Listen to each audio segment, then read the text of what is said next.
Ano pa ang katunayan na mababasa sa Biblia na kapag ang tao ay hiwalay sa ating Panginoong Sukristo o walang kaugnayan sa Panginoong Sukristo ay hindi talaga maliligtas kahit umasa pa?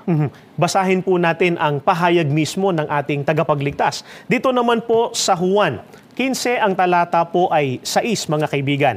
Pakinggan po ninyo ito.